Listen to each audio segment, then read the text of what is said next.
Good evening. I would like to call to order this Anoka-Hennepin School Board meeting for today, August 24th, 2026. Please join the board in the Pledge of Allegiance. Pledge allegiance to the flag of the United States of America and to the republic for which it stands, one nation, under God, indivisible, with liberty and justice for all.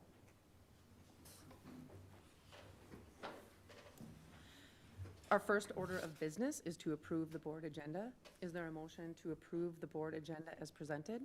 So moved. Thank you, Co-Chair Langenfeld. Do we have a second? Second. Thank you, Director Simon. Any discussion? Hearing none, all those in favor say aye. Aye. Any opposed say no. With 6 in favor and 0 opposed, the agenda is approved. Members, our next order of business is recognitions. Item 4A, NAM Foundation Best Communities for Music Education 2026 Award. I would like to welcome Dr. Annette Ziegler, Assistant Superintendent for Secondary Schools, and Ryan Palmer, Music Teacher at Coon Rapids High School. Good evening, co-chairs Hoekman and Langenfeld, members of the school board, and Superintendent Cole. Tonight, we're proud to recognize one of our band directors in our district from Coon Rapids High School, Ryan Palmer, whose leadership and dedication to music education have helped our district earn the NAM Foundation's Best Communities for Music Education Award. And Mr. Palmer, congratulations to you and our music teachers for earning this award over many years. I'm going to turn it over to you to give us some more information and details about it. Thank you. Before I officially get started, I know a few of you were at Coon Rapids on Saturday for the Marching Band Showcase, so thank you for being there and supporting the work that all the students were doing. Good evening, members of the board. Thank you to Assistant Superintendent Ziegler for the invitation to share and celebrate with you tonight. My name is Ryan Palmer, and I am the Curriculum Support Teacher for Secondary Music, and I am proud to teach music at Coon Rapids High School.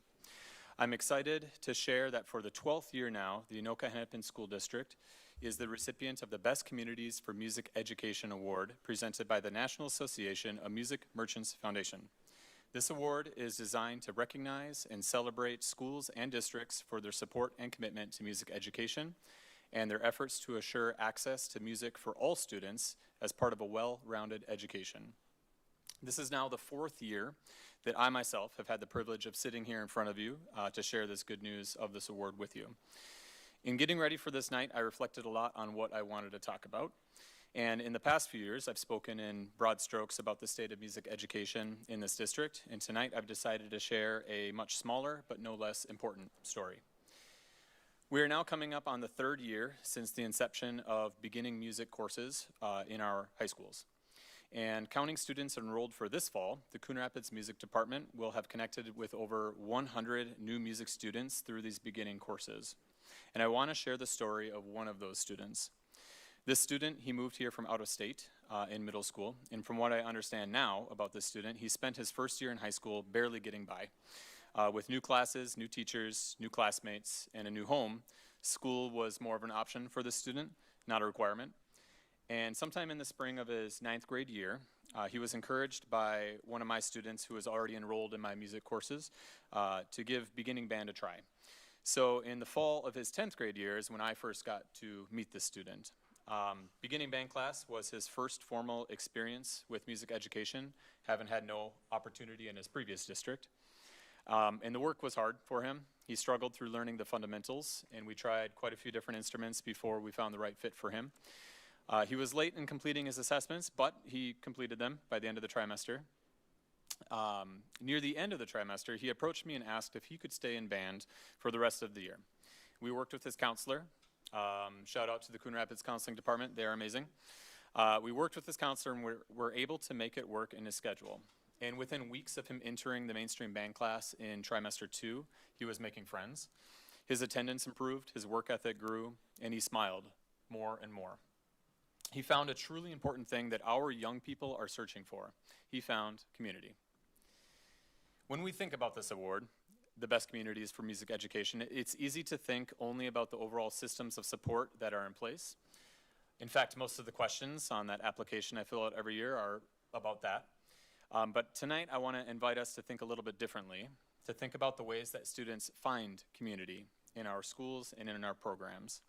Just as we analyze data on why students choose to leave our buildings for alternative experiences, it's equally important to look closely at why they choose to stay.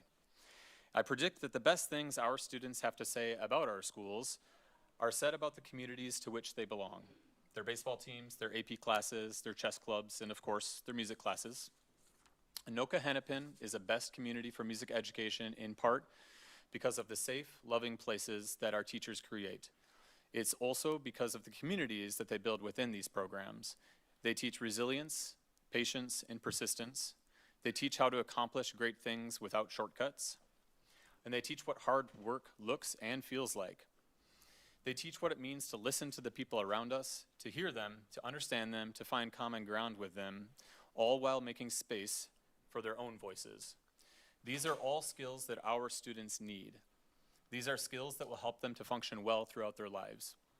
Members of the board and all school administrators present, it is with my deepest gratitude that I thank you for the work that has already been done in support of music education in our schools and in our district. Yet there is more work still ahead of us. There is a wealth of skill, knowledge, and ability found in your music educators. This award is proof of that. We do this work with enthusiasm, joy, and commitment because music education matters. Thank you.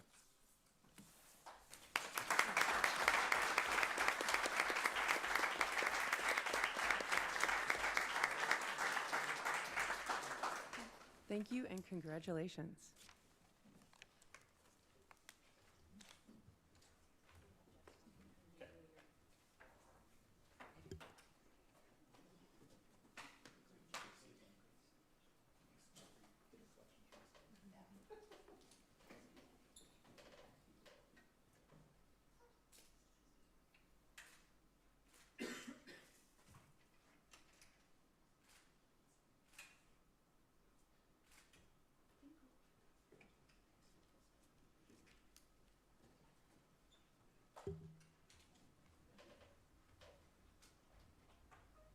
Members, the next item on our agenda, item 5, is the consent agenda. As normal, members can remove items for separate consideration and discussion if that's their desire. Is there a motion to accept the consent agenda as presented? So moved. Thank you, Director DeShane. Do we have a second? Second. With a second from Director Arco, any discussion? Hearing none, all those in favor say aye. Aye. Any opposed say no. With 6 in favor and 0 opposed, our consent agenda is approved. Our next agenda item is item 6, the communications, delegations, and petitions section of our meeting. This is time for community members to provide input directly to the school board about issues that fall within the school board's authority. We plan this agenda item for 15 minutes. Our policy allows for the community members to speak for up to 5 minutes, but if there are several persons that want to speak, then there is discretion to reduce the time commitment to hear from all, and also to keep the meeting on schedule. During times of large community output, we have been flexible in allowing the meeting to run late. Tonight, we have 11 cards. To keep the meeting on time, I will ask individuals to keep their comments to 2 minutes. Speakers, you will be able to reference a time on the screen to manage your comments, and our microphone system will be muted at the end of the time allowed. We also welcome written testimony if you have more to say than the time allows. A couple of procedural reminders. Our meeting participation procedures are in place to assure open and orderly public comments, as well as to protect the due process and privacy rights and individuals under the law. If speakers use specific names of students, staff, or board members, I will need to interrupt and/or stop the speaker. Please remember to direct your comments to the school board chair. Members of the audience, please listen respectfully. If the board cannot hear speakers, I may reset the timer to allow for speakers to be heard. Audience members that disrupt this portion may be asked to leave for the remainder of the meeting. As mentioned, we have 11 speakers tonight. When I read your name, please come forward and address the school board. To keep our agenda moving along, I will also read the name of the next speaker in line. Our first speaker is John Walhopter, with Doug Johnson next.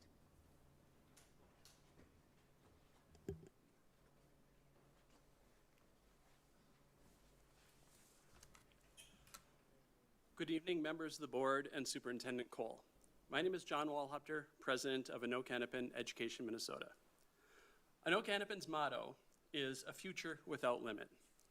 Ironically, over the last several years, much discussion at school board meetings has focused on what limits should be placed on students' learning opportunities in social studies.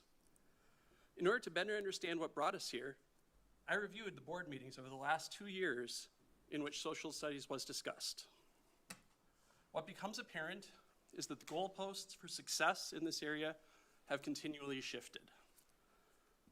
It started with concerns over the new standards. By July of 2021, or 2024, that had shifted to conversations about purchasing textbooks at a meeting where a board member said, the books are largely okay. So then it shifted to looking and reviewing the work of teachers to create UBD curriculum documents, with promises that those documents would be reviewed here at this board meeting and approved, which has not yet taken place. The board next moved to question the entire curriculum adoption process, as if changing the process would change the state standards that people disagreed with. As recently as March, the focus shifted to how research was incorporated into that process. And now tonight, the respectful learning environment policy is a part of that conversation. Board members have alluded to specific outcomes that are desired as an outcome of this process. Last August, teachers that presented at this table were asked if they would identify for the board the controversial topics, rather than board explaining what they felt the controversial topics were. As a board, how is that fair? Finally, the respectful learning environment policy, as it stands, ensures all students have a place in our classrooms, and that needs to continue. The things that brought us to that policy are horrific, and the board needs to consider that as we move forward. Thank you for your time.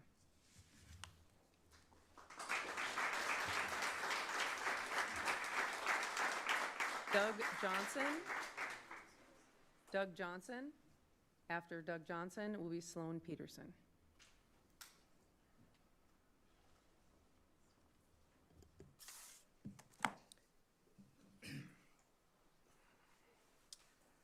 Superintendent, board members, district staff, thank you for the opportunity to speak. My name is Doug Johnson. My wife and I, along with our 3 children, moved to Anoka in December of 2024. I'd like to commend all of you for being willing to serve our community. I'm speaking this evening because I believe it is time to add a 7th member to the Anoka-Hennepin School Board. Adding another seat on the board would broaden discussion, spread the workload across members, and encourage consensus. Students and staff of the district need a school board to efficiently and effectively make decisions that benefit most of the residents of the district. An additional board member could create movement toward that goal. I raise this issue because as I've observed the board, I've seen several stalemates, members drawing lines in the sand, and unwillingness to consider other viewpoints. This leads to budgets that are slow to pass and new curriculum that staff have worked on for years aren't approved. This is concerning and frustrating. Board members represent different geographic areas of the district to voice all residents' concerns. However, the current makeup of the board is causing me, and others I suspect, to feel that our views aren't considered. For example, many residents support eliminating cell phones from classrooms. Many residents support beginning to phase out the use of Chromebooks. Many residents want more social workers available to our students because life is not one size fits all, and different people need different kinds of support. This means trusting the experts that work at the district office and in the classrooms. This means being able to see the forest through the trees and make decisions that ensure positive, long-term, and sustainable improvement throughout the district. So I ask you, what is your vision for this board 5 or 10 years from now? Will it still produce 3-3 votes resulting in non-action? What if the board made news headlines as the largest district in the state that sought out more ideas and perspectives simply through adding a 7th member? This is not a cure, but it would be a Thank you for your time. toward improving our district.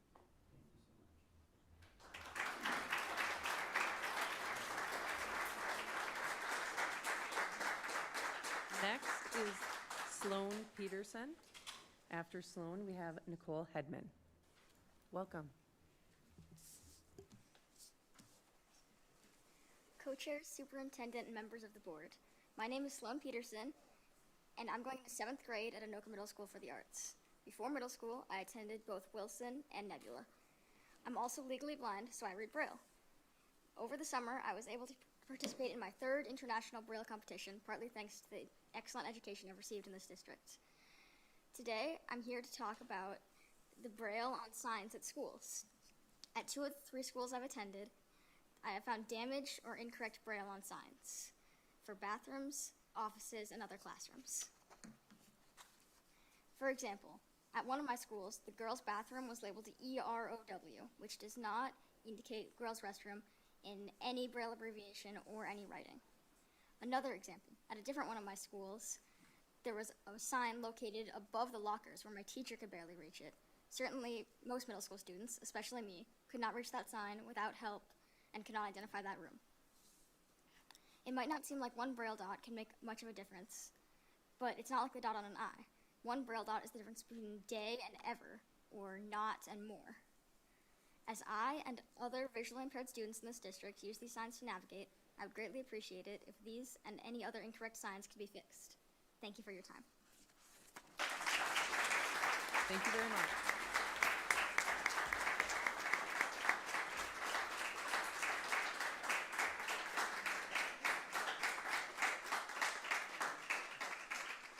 Anoka-Hennepin, and then Sandra Guiley.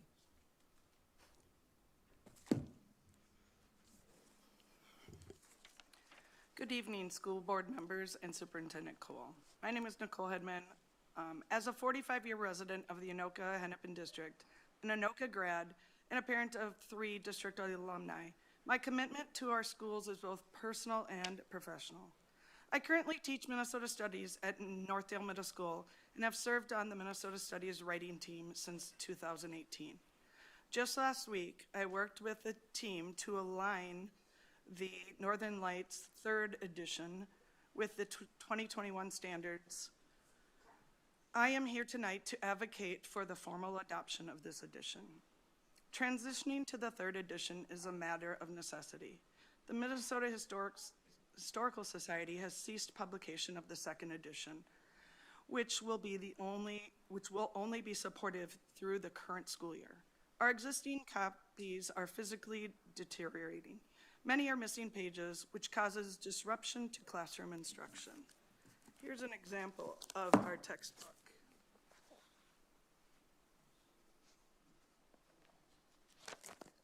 I have brought 6 other copies for you to look at. Furthermore, many of the districts across the state have already transitioned to this updated curriculum. I have provided samples if you want to look at them. To be clear, this update does not change the facts of Minnesota history.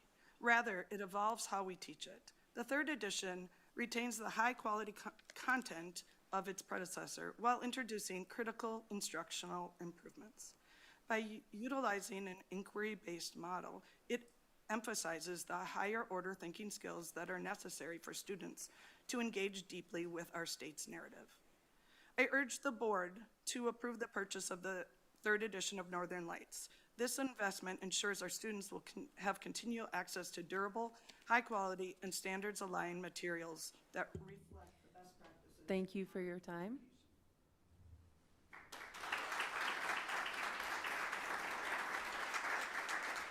Sandra Guiley. After Sandra is Kim Heffron Reitzel.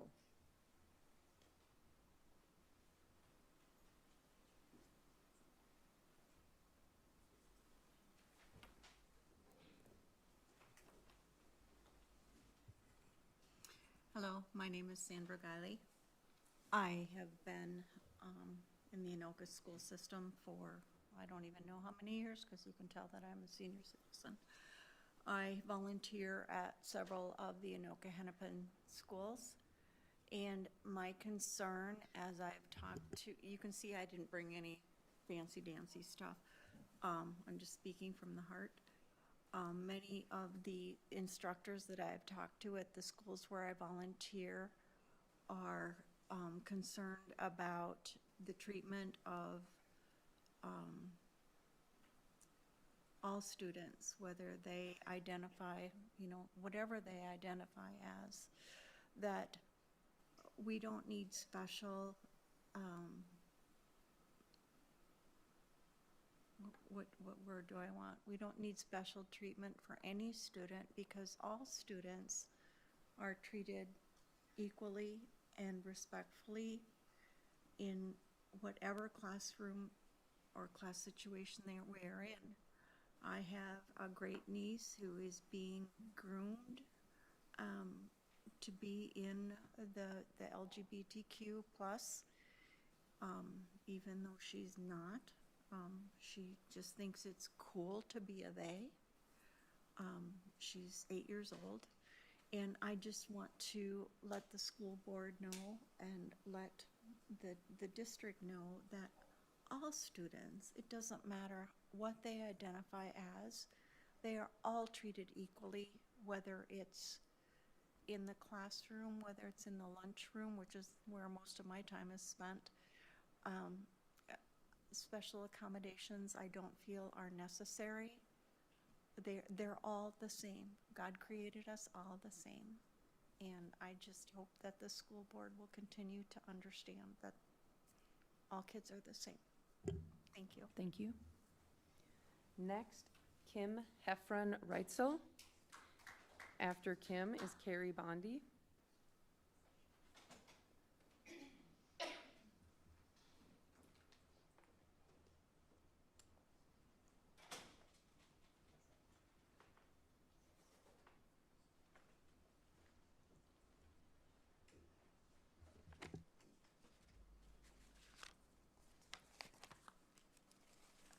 Good evening.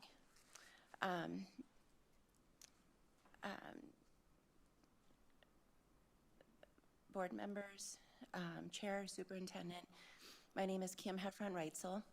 My husband and I moved to the Anoka-Hennepin School District into this community over 25 years ago. Excuse me. We have 2 children, one who has graduated from Anoka High School, who graduated 5 years ago, another who will be entering her senior year at Anoka High School this year. I first of all want to thank all of you for, it's my understanding, your openness to adopt a new social studies curriculum. And that's really appreciated to meet state standards. And then also as not only a parent in the district, but I'm also a licensed psychologist and I have a private practice in Andover. And I just have concern for the impact that may come to students if there's any rush to any revising of the 604.4 policy. So if that is to be something that is considered, I really want to encourage all of you to take your time and put thought into it. My daughter, who's a senior in high school or will be a senior, she has friends who have parents who are not very available. She has friends who are already suicidal. She has friends who cannot afford to go into therapy and get support. And so any additional stress or anything that comes from school could potentially end up setting us back and negatively impacting students. So I really want to encourage all of you to put thought into that. Thank you. Thank you.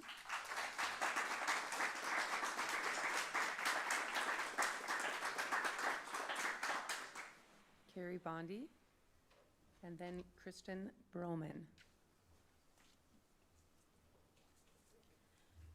Good evening, Superintendent Cole and fellow board members.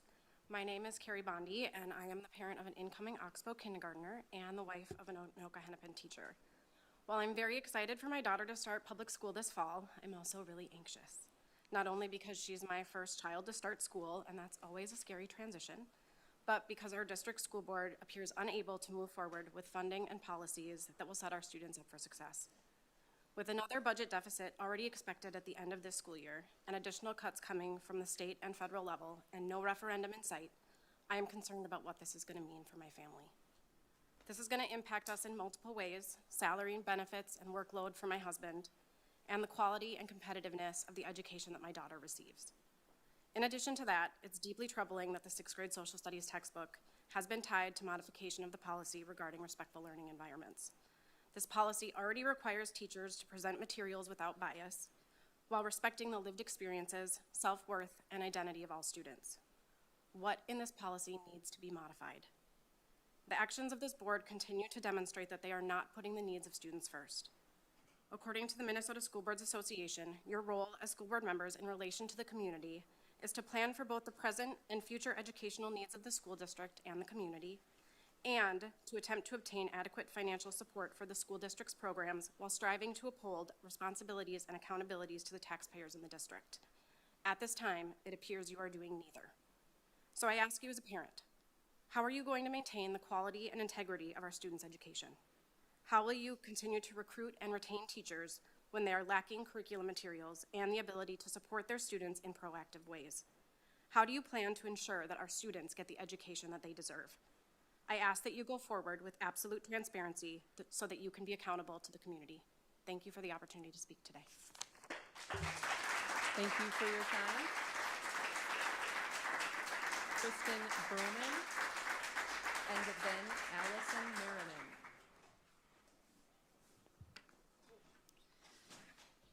Hello, board members and Superintendent Cole. My name is Kristen Broman. I've lived in Andover since 2009. That year started an epidemic of child suicides.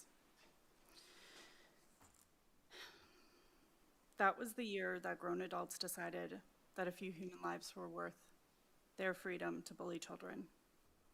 By the time I got married in 2011, I told my husband that we would never allow our future children to enter into Anoka-Hennepin public schools unless major reforms happened. I refused to allow my kids to be a bargaining chip for adults that would use them to push an agenda. And now here I sit, 17 years later, and this board is tempting fate by even talking about going backwards. The anger I feel over having to speak today is nothing compared to what I will feel if anything is done to weaken the respectful learning environment policy.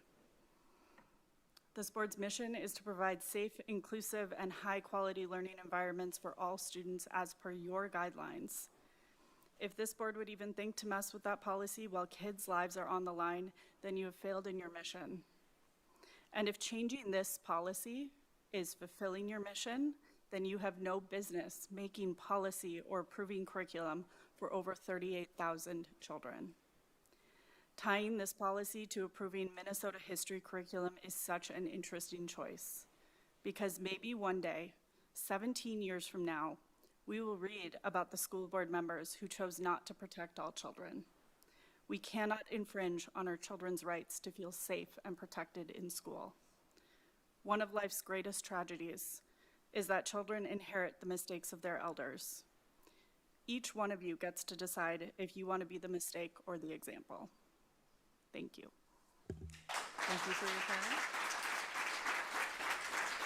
Allison Merriman, and then Emily Muir. Allison Merriman.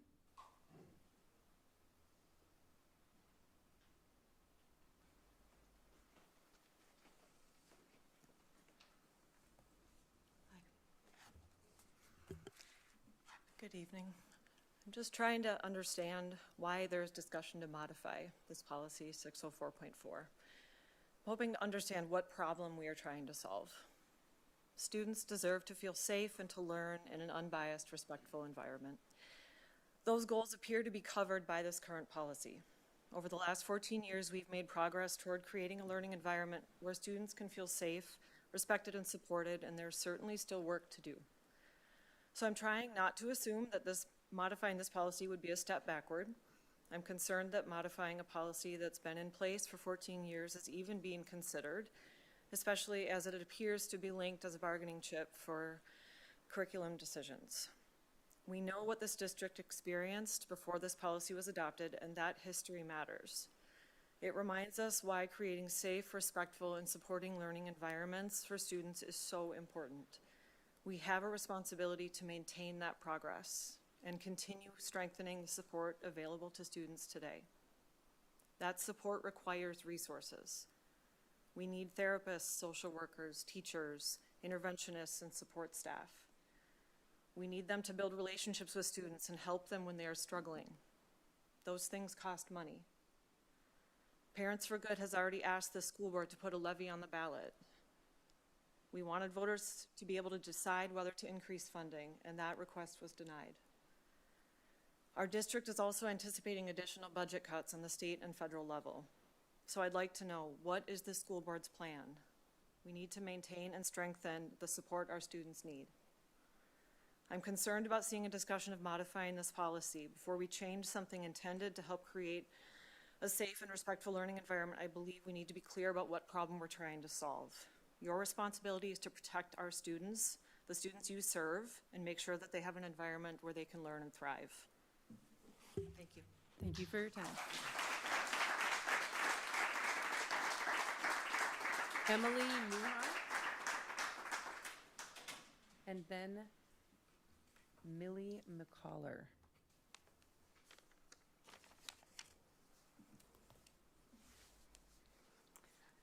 Co-chairs, member of the board, and Superintendent Cole. My name is Emily Newharth. My husband and our 2 kids and I live in Coon Rapids. First of all, congratulations, Superintendent Cole, on your new role. I'm looking forward to seeing how you bring your skills to this new capacity in the district, so congrats. Second of all, I want to address our lack of an approved elementary school social studies curriculum. My understanding is that the board has had over 5 years to review and approve a pilot curriculum. I attended the curriculum event this past April when I was about 39 weeks pregnant with this baby that you see here, so it's been a while. Curriculum experts from all over the country flew in to present and answer questions. Community members, including myself, provided feedback, and teachers attended to preview the curriculum. And yet the board has failed to approve a curriculum. This board has failed to discuss this topic all summer or have it on the agenda for several months. This board is failing our students and teachers by not approving a curriculum, and we cannot wait for perfection, because if we did, we would never make progress. And failing to provide resources for our students and our teachers is a failure to create a sustainable learning environment. Put our students first. Honor the time that the district staff, the teachers, the community members, and you yourselves have devoted to this topic. Please approve an elementary school social studies curriculum as promptly as you can. Thank you. Thank you for your time. Millie McCollar.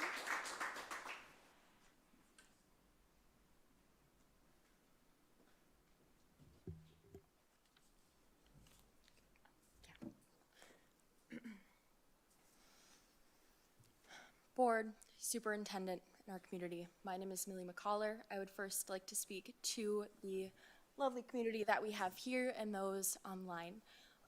Your feelings are valid and you are heard and supported by your community. Your anger, fear, confusion, it is all valid and it is all understandable. So I want to start with something that should concern all of us, regardless of where we stand on this policy. The public should never have to piece together what their school board is doing from rumors, social media posts, and public comment. If this board is considering changing a policy that directly affects how our educators interact with our students, our community deserves to know exactly what is being proposed, why it is being proposed, and what the problem it is intended to solve. I'm a former Anoka-Hennepin student and now a coach. I work with students who are learning how to think critically, challenge ideas, and navigate disagreement every single day. I believe deeply in giving students room to ask difficult questions and encounter ideas they don't agree with.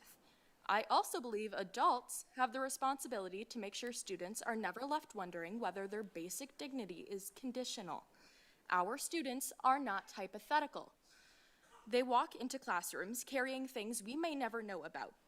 And when a student raises their hand and asks, "Does this mean people like me?" the answer should not depend on how cautiously a teacher interprets a vaguely written policy. When we change a policy with this much history and potential impact, as when we've been discussing, transparency should come before implication and should not be attached to the decision of ordering textbooks our students need to be successful. So as a coach, here's how I would coach you to move forward given the stakes. Show your work. show the community the language, explain, let educators understand how it changes, let us ask questions, and let this community participate in the decision. The people with the least amount Thank of you for power your in this time. room are the people who live the decision the longest.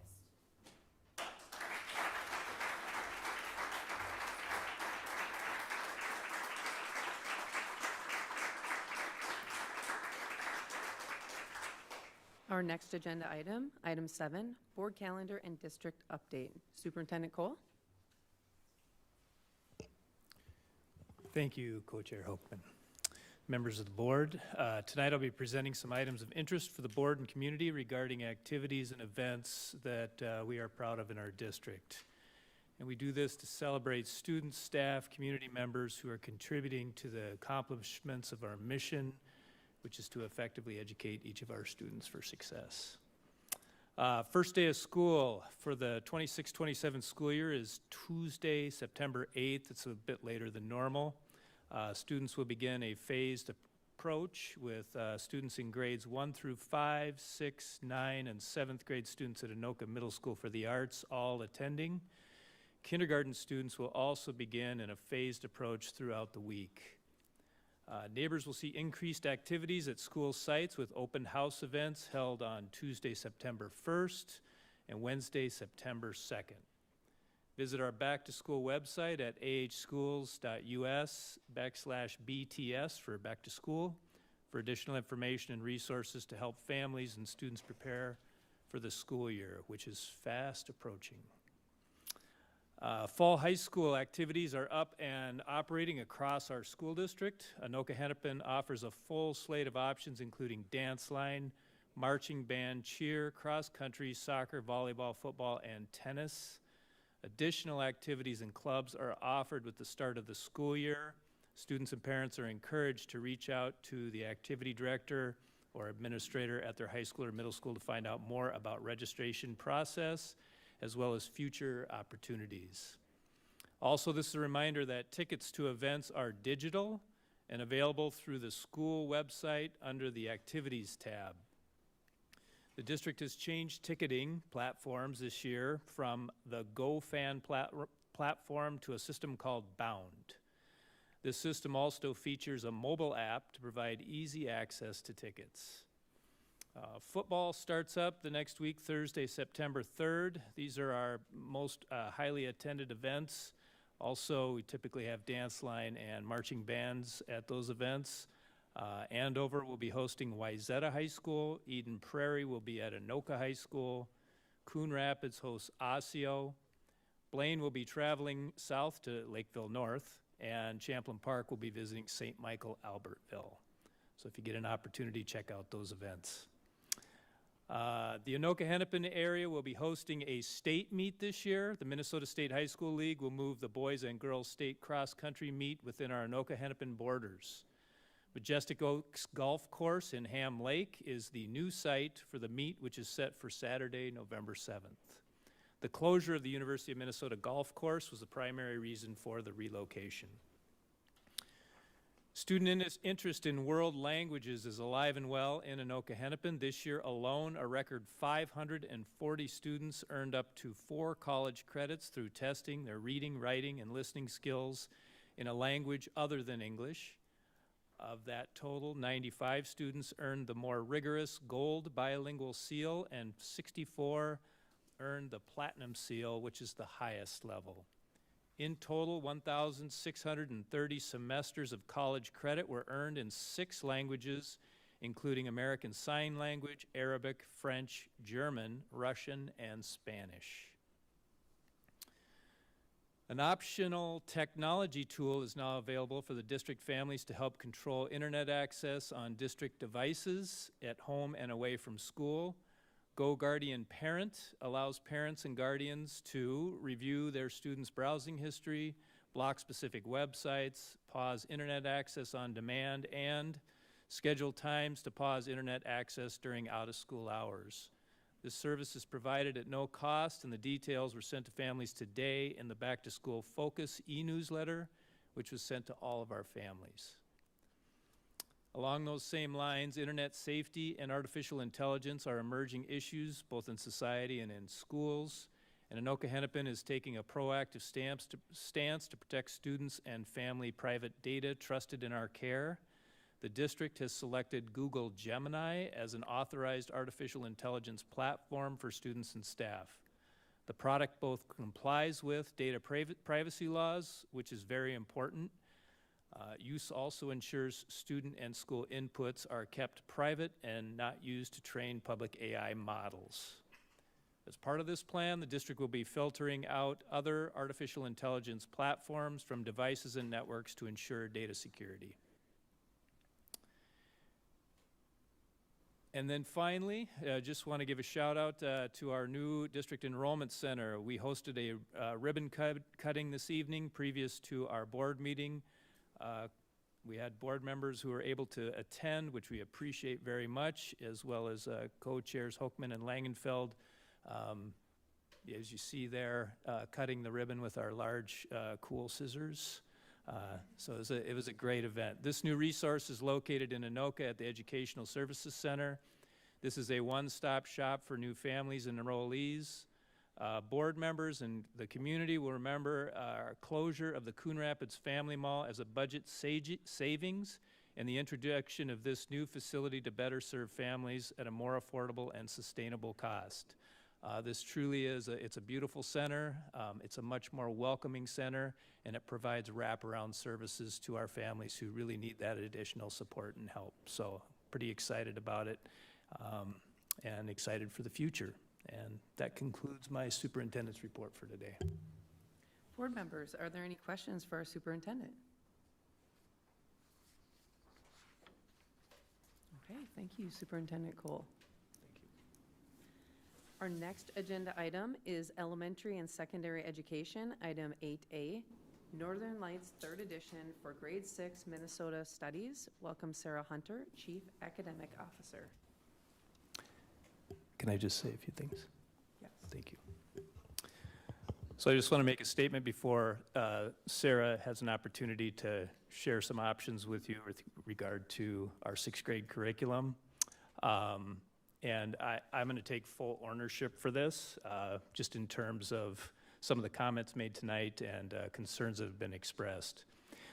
The intention of including policy 604.4 in the 6th grade curriculum materials options you'll hear tonight is to consider evaluation of the policy so that it ensures it provides further clarity to staff as they teach topics that are likely to lend themselves to controversy. The intention, if it were to be changed, would be to provide clarity for teaching Minnesota standards and giving space for multiple perspectives. There is no intention to return to the neutrality policy that existed more than 14 years ago. I just want to be clear, as someone who is personally involved heavily with the U.S. Department of Justice in that consent decree with the Anoka-Hennepin School District in a role that I held back then for 13 years. I was also someone who spent a lot of time with the U.S. Department of Justice attorneys, so I want you to know that I would not support a return to the wording of that old neutrality policy for a number of reasons. This discussion today is unrelated to that situation more than 14 years ago. Any connection made between the old neutrality policy and the current potential review of an existing policy 604.4 is non-existent. The two are not intended to be related in any way. There is no connection, nor should anyone read that into this potential option for the 6th grade social studies course or any other course for that matter. It has been presented as an idea to create a path forward for curriculum materials approval in the future. That does not mean it's an idea the school board may choose to pursue. It's an option intended to support students, staff, and the exchange of perspectives. Thanks. Thank you. Good evening, Co-Chair Hoekman, Superintendent Cole, members of the board, and members of the public. I'm Sarah Hunter, Chief Academic Officer, and I have the privilege of first sharing the context around some of the work that our educators have done this summer to prepare us to be ready for the fall.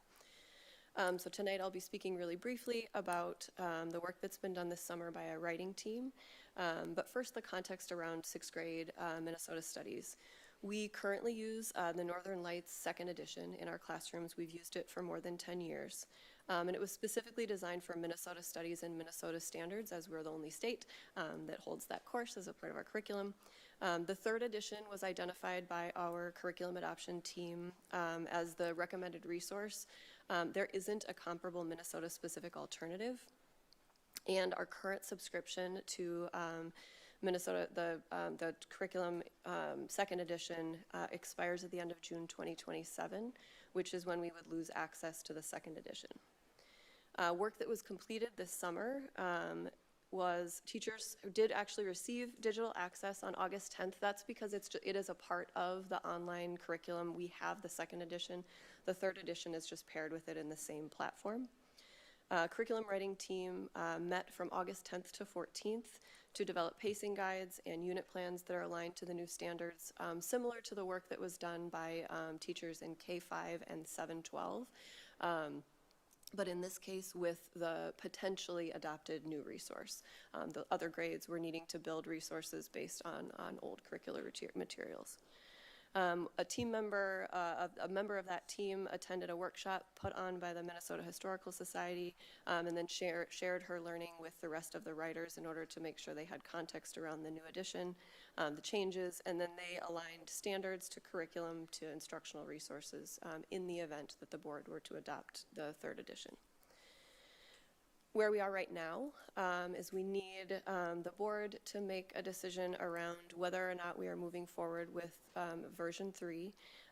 In the event that that is the decision, we would present professional learning for our teachers on September 2nd, the 6th grade teachers, that would include the updates to the updated curriculum maps for the third edition. In the event that we don't move forward with the third edition, we would need to do curriculum writing between now and the second in order to support teachers in integrating the new standards with the old text. So I think Superintendent Cole mentioned the 3 options that were in the board brief are sort of a spectrum of potential decisions. So I'll frame those options. The first option would be to approve the Northern Lights third edition this evening with the concurrent potential edits that again would be a separate process that the board would pick up that would be through your governance process for changing policy, and our teachers would begin the year with the new resource. Option 2, we would need to continue with the second edition resource. Again, that would mean some curriculum writing that would need to occur right away between now and the second so that teachers would be prepared to integrate the new standards. And the third is, I think, sort of a combination of the two in the event that the board wanted to move forward with a different option based on your discussion this evening. From an instructional perspective, my team and I will make sure that we're prepared to address the state standards as the school year starts. And what we need is direction from the board about the resource that we will be using. Thank you for the time. Thank you. Board members, are there any questions for the presenter regarding the different options?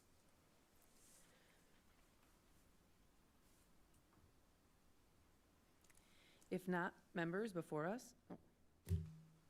Co-Chair Langefeld. First of all, thank you and your team for all of your hard work up to this point. From a clarity perspective, we intend to have the new standards as part of our fall curriculum. Accurate or no?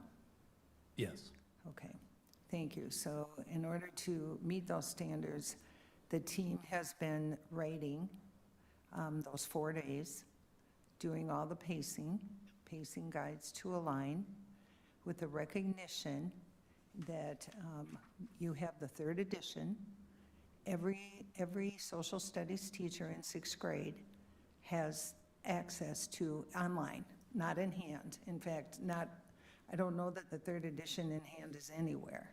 I mean, there are circumstances here that are a little less than ideal in terms of typical curriculum adoption. So the pacing guides are in place. The teachers have access and have since August 10th. And right now, the UBDs are written as well. And when I looked and did some homework here, I could clearly see that the book that we saw tonight was a 2013. Correct. And as a resource, even we have access online but it doesn't include the standards, correct? So just from a clarity Correct, it would, is not aligned to the 2021 standards, so Okay. if we needed it to be, we would have to write those. And one of the primary, we have five, I need this for clarity too. We have 5 strands, includes history, civics or citizenship and government, economics, ethnic studies, and geography. That's correct. Within that, the new piece that wasn't in the previous is ethnic standards, is that correct? Okay, or ethnic studies. And when I look at the total number of benchmarks, if I'm not mistaken, we have 41% of the benchmarks in history, and in civics, we have about 18% of the benchmarks.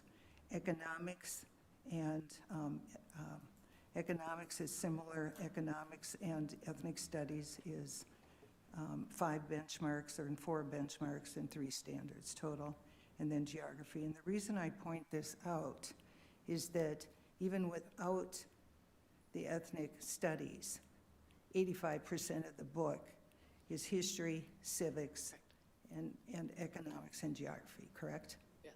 Okay, so the book, if the ethnic standards would be, or studies would be just a portion of that and woven in.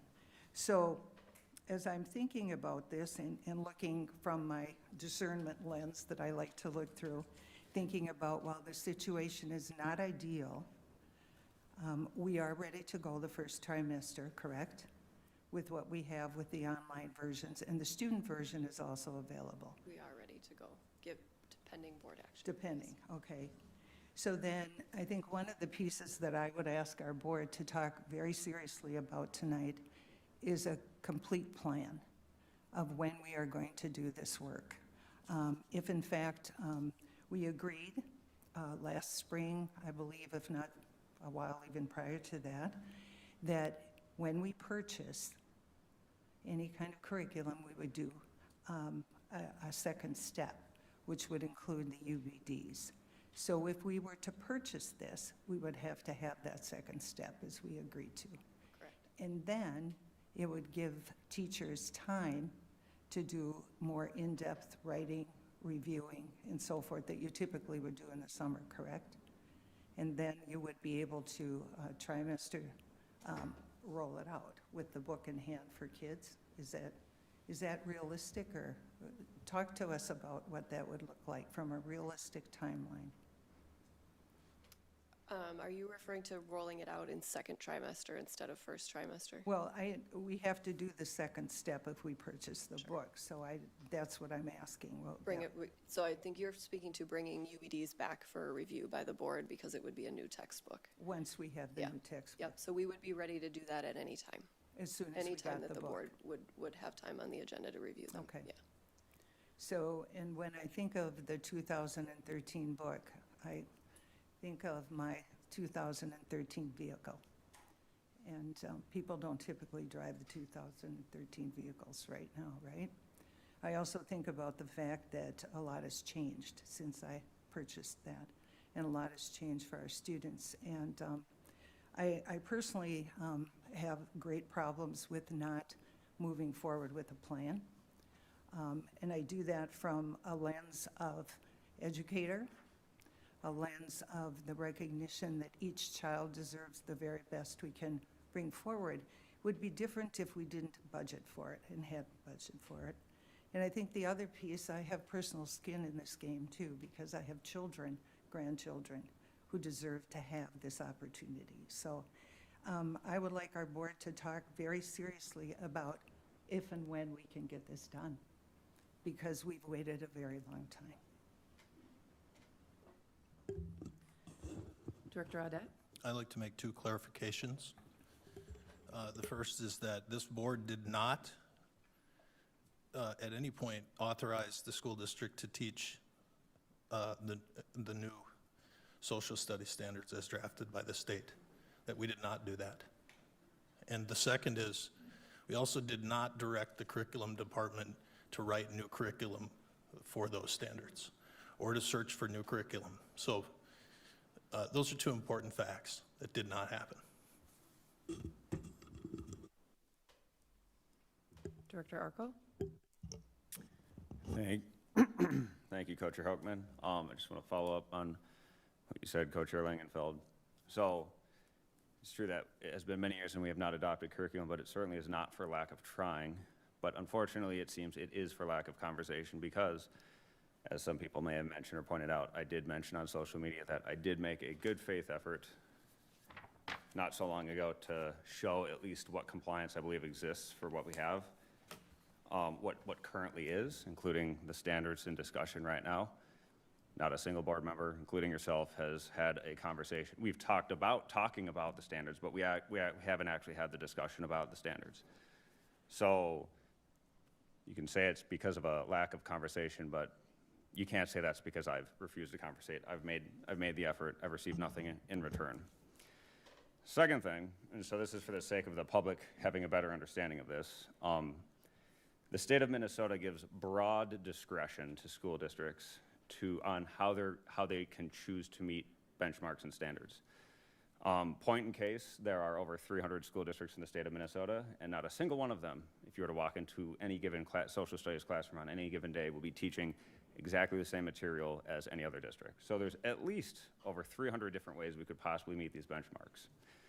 So the reason I point this out is because a lot of the narrative that I believe people hear and understand is this idea that there's like the standards and we have to pass the curriculum as though there's only one option. And to once again illustrate that that simply isn't the case, I went ahead and did the work of curriculum writers without being one of them, without being an expert as they are, without the salary and without the time. And so I went ahead, I'll give you a brief preview into what I did here. Specifically for this class, to show that we actually don't need the book in question, I went through every single benchmark. As you were discussing, there are many of them, Director Langenfeld, and I found specifically only publicly available sources on the internet, credible sources, mind you. Let me list several of them. The City of Minneapolis Land Use Handbook was very useful for one benchmark. Minnesota House of Representatives 40th meeting, just various content on bills they were going to pass, again, useful for another benchmark requiring us to talk about various political actions that were taken. State of Minnesota Constitution, the Chippewa Treaty, 1854, there's a whole manual on it, and a lot of information from Minnepedia, which is created by the Minnesota Historical Society. So I don't think there's anyone who would disagree that any of these are reputable sources. The reason I point this out is because in this document I threw together, well, perhaps it's more important to say this. If you thought that with the original analysis I did, maybe those standards, if you thought to yourself, maybe they wouldn't quite meet what we need to do. Well, that's the discussion, right? But it never occurred. But specifically for that first analysis I did, I was limited to only the existing documents that we already use in the district. For this analysis, well, the sky's the limit. We live in the age of the internet where almost the entire breadth of human knowledge is somewhere online in one form or another, and we can access quite literally any of it. And so any hard time I may have had proving that we're meeting some of the benchmarks for the first analysis, although I certainly did, that was not the case this time. It was quite simple to meet every single one of the benchmarks with only credible sources, all publicly available. And so the reason that I'm saying this is not to say that we should or shouldn't have that textbook. It's simply to say that there is countless ways that we can meet the standards. And the reason that I find these conversations in a general sense to be so dishonest and so misleading is that they always seem to imply that there's just the way to do it. We have to pass the standards that are written because there's simply no other option. Here's another option right here, guys. There's nothing stopping us from doing it.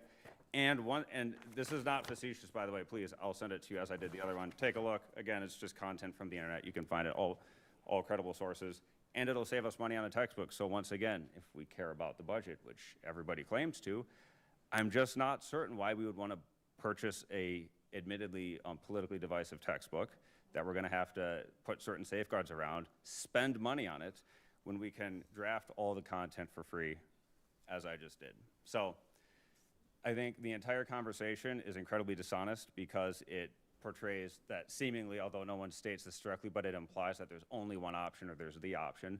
And then you also implied that we haven't talked about it. Well, I've been trying to talk about it. And suddenly, and this was the key shift, suddenly when I was in the driver's seat and none of you were, Now there's no interest in having the conversation anymore. Suddenly, when it was, here's the curriculum according to Director Arco, what do you think? Suddenly there was no one that had anything to say about it. And so that shift in power dynamic, I think, that's speaks to why there were so many calls for conversation before now, but then suddenly when I actually have the proof with citations and references and content, suddenly nobody wants to talk. Because now it's not going to be your preferred way of doing it. You're going to have to collaborate, which is what we've all said we wanted to do the whole time, right? Well, there's your option, guys. It's waiting for you, and I'm still waiting to have those conversations.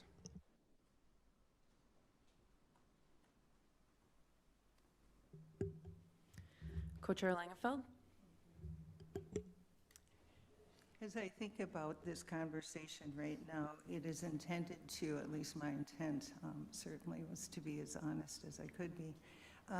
As an educator of 30-plus years, I find myself in a place where I think about what you shared is, I can't dispute it because I've not seen it, but I would offer that writing curriculum in the Minnesota Historical Society that put together the history of Minnesota and whatnot, was done obviously with care, and it was done by professionals who know what they're doing and putting the resources together. Having done my own searches for resources as an educator, it takes a tremendous amount of time. If we are going to be held accountable as a board and hold our staff accountable, we need to have resources that we all have the same resource, if I'm not mistaken. I think it's very important. Transparency for our parents as well. But I also think that having these kinds of conversations are very important because we each have different perspectives. Respectfully, I respect other people's perspectives. And I would offer that, yes, there are many ways to approach this. There's not just one way. And typically we do have a lot of choice in the books that we look at and so forth. This is a unique situation. It's not ideal. We as a board have not seen the book. That's not ideal. So that's why I'm looking for ideas as to how we can get where we need to be. And I appreciate that that's your idea, that we can just source our own and not buy the book. Would that be accurate? Am I interpreting that accurately? Partially, yes. Okay. So our students would not have a book. We would, because we saw what the books look like, correct? Thank you.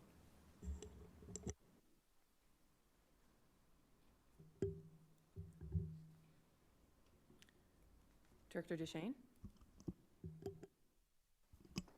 Thank you. I just want to start by saying, I support moving forward with new social studies materials. I've supported that for years, since we had the original discussions and original plan and pathway for all social studies courses, grade levels, and classes to receive due care and attention from our dedicated district staff, curriculum writers, teachers, all of those folks that could strategically implement and support that work through a timeline that is respectful of how much dedication and effort it takes to do that work. I think that, Director Arco, the analysis that you are presenting isn't board work. That is your own way of trying to understand the material and the information ahead of us, and that is okay for you to do that. It is not an invitation to collaborate when you surprise the board with that information at a board meeting and then send an email afterwards with no follow-up or continued action. I think that it is disrespectful to our students to put ourselves as board members in the position of curriculum writers when we have a team and staff and dedicated teachers that are qualified and committed to doing that work. That is the way we should bring about these discussions. We, of course, as board members, should surface ideas. We should share input, offer suggestions, collaborate with each other and with our district staff. I think there could be a way to do that, that does invite the discussion that you seem to want to have. I don't think it's a complicated ask for us today with Minnesota Studies ahead of us. We've heard very clearly that it is the textbook that we've been using for 12 years. The current materials are in bad condition and our online access will be ending soon. We need to make sure our teachers have what they need to teach and our students have what they need to learn. We should be working together with our district academic experts to use and choose those materials that will best support student learning. The copy of the book that we saw at public comment is so interesting to me. And I just want to share something that I saw firsthand. In February of of this year, but in February, I was at an after-school activity hosted at one of our middle schools. I was in a 6th grade classroom to watch my kids' team do their activity. That classroom is used daily by students, so their textbooks were left under their desks in the little metal tray that sits under our chair and desk combo. Every copy that I could see were genuinely falling apart. The covers were detached, loose pages, years of visible wear. And I want to be clear, not every textbook in our district looks like that, and I'm not suggesting that that classroom is representative of all of them, but as we saw today, it's many of them. And it doesn't really need to be representative to make the point. We shouldn't have to be asking like, well, how many of our books look like that? Do we have good enough materials we should just keep using? It's, should any of our materials look like this? Should any of our students have to learn in an environment where we're cobbling together only public source websites without a cohesive plan, asking our teachers to take on the immense workload of putting that all together in a package that gives our students the education they deserve? They only get to do it once, right? Students only get K-12 one time. I don't think we're serving them as a board by continuing to delay these decisions and not giving them the very best that we can with the budgets that we've already accounted for and the work that our staff has already put in place. Director Arco? To respond to several of your comments, thank you for the continued discussion. So you opened by saying that you do want to adopt social studies curriculum, and I agree, I want to do that as well. The issue though, or rather not the issue, the question for all of us to work through is, but how do we do that? That literally is the question. And so the approach that you and other board members have taken since I've been on the board is, I'll just call it the trust the experts approach, which there's nothing inherently wrong with that. Like, certainly it is their job to write curriculum, but if there are one or more board members, or in this case half the board, which you require at least one of them to get a majority, who want to, let the experts do their job, but also want to have input, then we have to do that, right?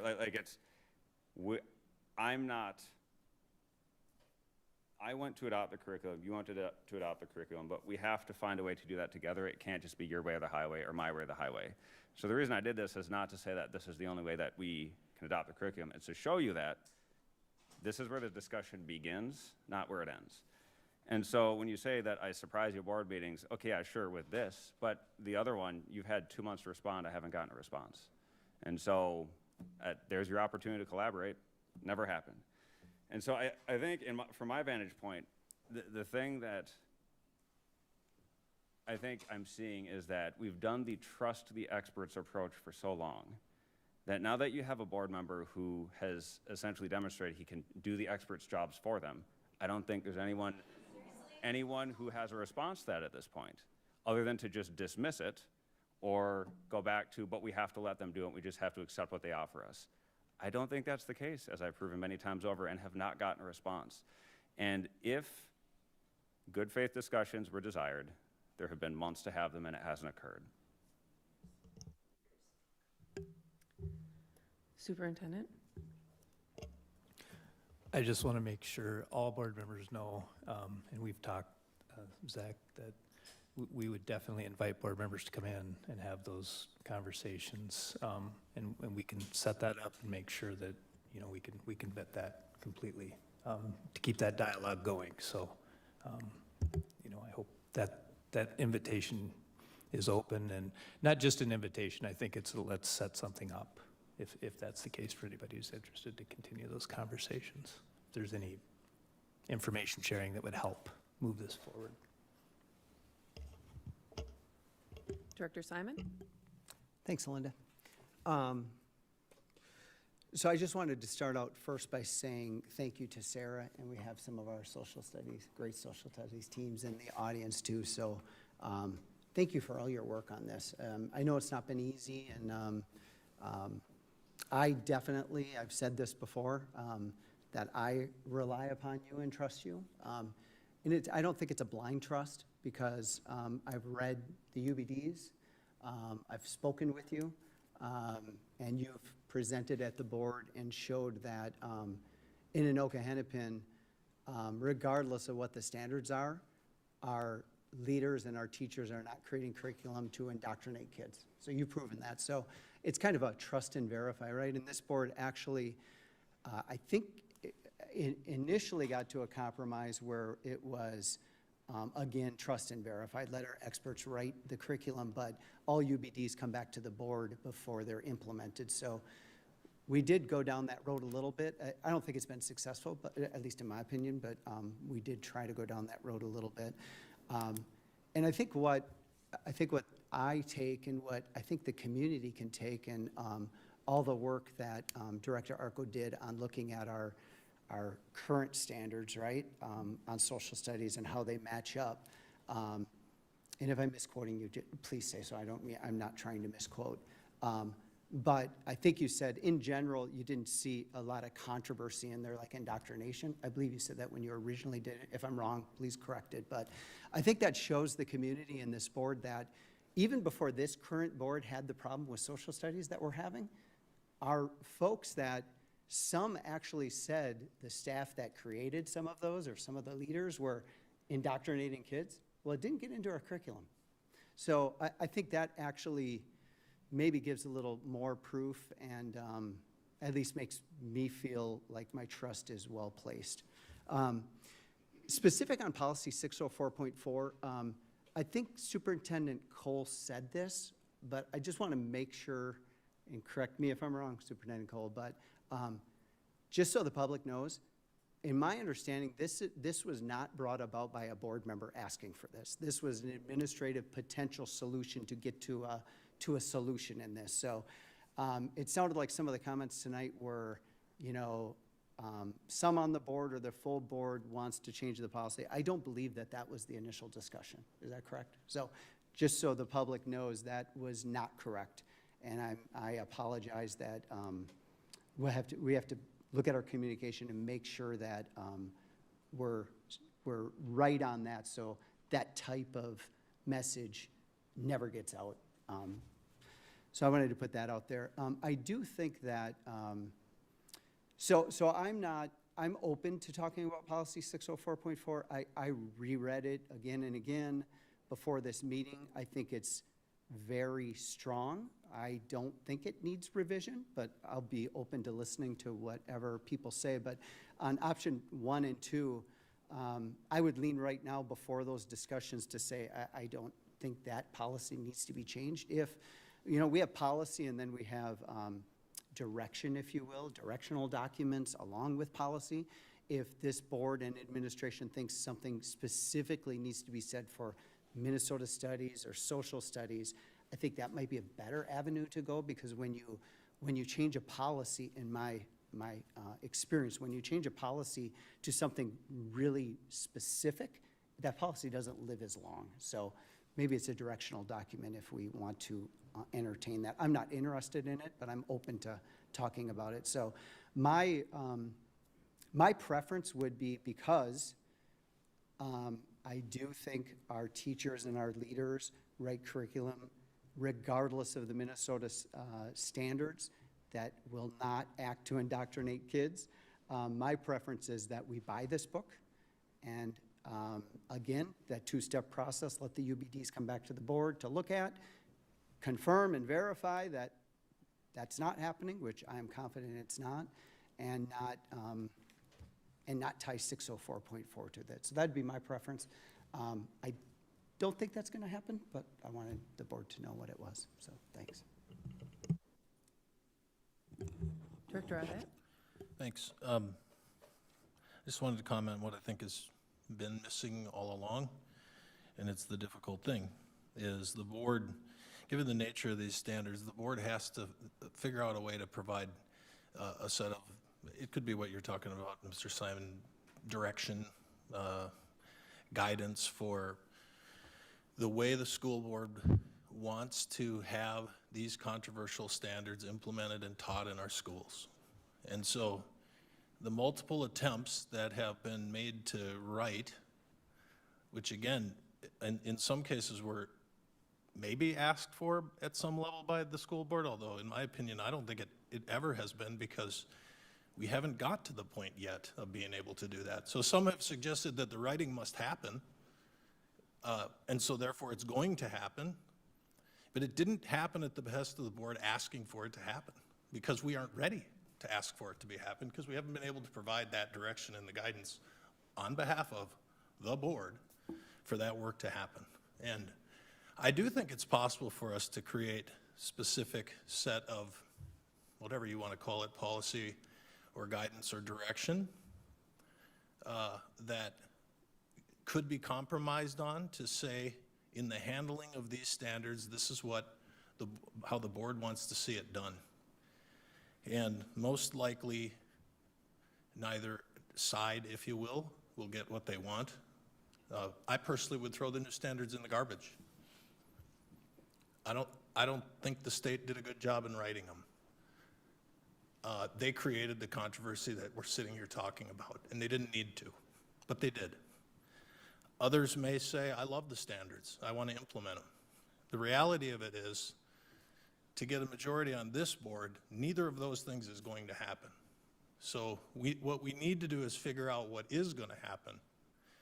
Then we can give that direction to our writing teams to go and write the curriculum that way. Then we can come back and verify it, and then we can get something implemented. I believe until we do that, this is either going to go on forever, or we're not going to approve any curriculum. Director Arco?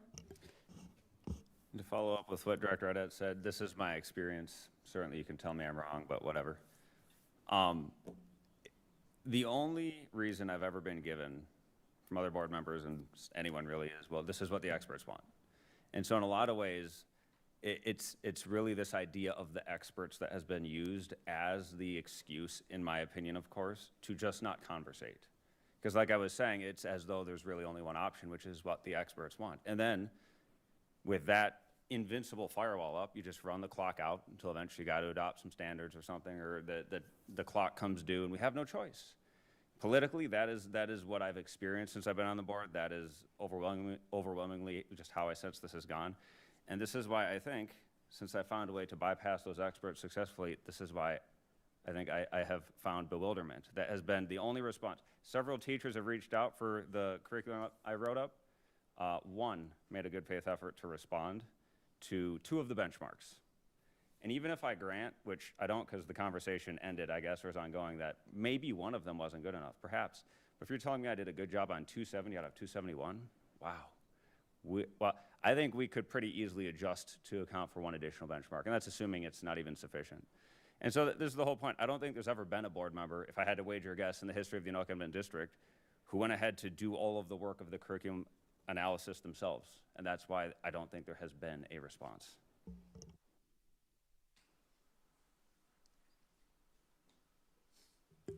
Director DeShane? Yeah, just two quick things I think of. I think it's just important to note that the board gets to have a say on the textbooks. We don't get to have a say on what the standards are, right? Those are coming from the state. If this board chooses to take no decision, then we are essentially removing ourselves from the discussion about what happens next with the standards. Secondly, I think that if there are people on this board who want to follow the lead of our experts and have been suggesting that for years as we had thoughtful plans laid out, it would not be on those board members to say what guidance document might be a good idea. I think the question has been posed and has been asked multiple times. What would that look like? You're right, Director Audette. We can't really move forward without that information, and it's a decision and a discussion that those who would like to see that document need to bring to the table and bring to the discussion so that the district staff can create something that the whole board can then react to. I think there's been asks for specificity, there's been asks for what would that look like to you?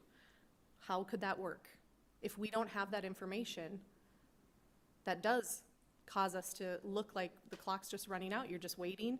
So you're saying, well, we're not gonna provide what that looks like, so then we can never get a good answer back from the district of how that could work.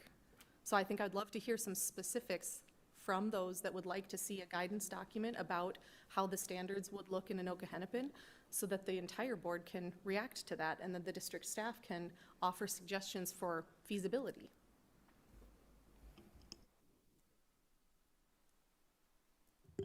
Director Arco? So in a lot of ways, we actually have been making good faith attempts for years now to have these conversations. I would say the foundational question, which I've repeated many times, is you got to tell us what compliance looks like. Like, in order for the conversation to even begin, what is compliance? Not even necessarily minimal compliance, just what is compliance? Like, pick a benchmark, show me what it means to meet it. How many different ways can we meet it? Like, in a lack of having an answer to that question, there's no conversation that can be had. Because then what exactly are we agreeing on then? Just, again, what the experts prefer. Well, what if I don't prefer what the experts want? Well, then what? Well, then I need to know what compliance looks like so I can figure out what all the options are and we can talk about them. But since under Superintendent McIntyre, that question was never answered, thus the conversation was stifled like right from the get-go. So, and this, ironically, this is what has led me to all of this, is it's precisely the kind of stonewalling of all of this, just refusal to have the conversation, refusal to answer the most basic questions about what this looks like. Which is ironic because you think if people are going to refer to themselves as experts, they should be able to answer the most basic question about the job that they have expertise in, but haven't got an answer to that. And so that's why I went ahead, demonstrated curriculum analysis. I went ahead, found many ways that we can meet the new benchmarks, and I also went ahead and did research to figure out what, according to the state of Minnesota, compliance looks like. And amongst other things, Minnesota statute says, because here I'll just go ahead and read some of it, it says that students have to have specific knowledge or skill that a student must master. So the benchmarks, they have to have that specific knowledge or skill set. But it also says that the state of Minnesota may not require a specific teaching methodology or curriculum. That's also what it says. The MDE also acknowledges that social studies doesn't have an MCA test, unlike math, unlike reading. They actually don't have an objective metric to establish if these standards are being met in the first place. And ultimately, it leads to, yes, we have to teach the standards, but districts have broad discretion on how they want to do that. And so that is why, again, I've asked these questions. What does compliance look like? So I've had to answer it myself. I've asked the questions, how many different ways can we meet this? You know, give me options. That question was never answered, so I went ahead and just did it myself and shown it to you guys. And so this is the point. You forced me to essentially answer all the questions that have gone unanswered for all these years. And so I've made the good faith effort to have the conversation. I've been met with silence. And like I said, I would go on farther and say, if I had to wager a guess, this was the point the whole time, is just run out the clock and then claim we have to meet the standards, so I guess it's going to be our way or the highway. That is what my experience has been since I've been on the board. I've made the good faith effort. I haven't seen it in return. Superintendent Cole? So I'm new, and I'm opening the door to those conversations. I want to be sure that we have an opportunity to continue that and get answers to questions from any board members. So we will do our best to do that and make sure that we try to find a path forward. One board member at a time if necessary, or whatever structure that works. Director Simon? Thanks, Linda. One thing I forgot to mention, which is more of a day-to-day thing that I think it's important to bring up, is I do think that regardless of whether we're going to purchase the version 3 or not of this textbook, at least I have heard, and I believe it's important for our teachers to have a textbook specifically, right, for a couple of reasons. During our cuts, some schools cut their copy para. So copies now fall on teachers to make, and there's costs with that also. It won't all be done virtual. I think this board has pretty much said we want to start cutting some of the Chromebook time and the virtual time. So just doing a virtual curriculum seems to counter what the majority of us have at least nodded on. We haven't made a decision on it yet. And I am worried about the potential workload of Teachers are gonna need some physical things, right? So I guess I would just say this to Sarah and Greg. Regardless of what happens tonight, maybe you could bring back to the board something that the district can provide to teachers, right? So it doesn't all fall on them. I don't know if that's possible or not, but that's a worry of mine. Thanks.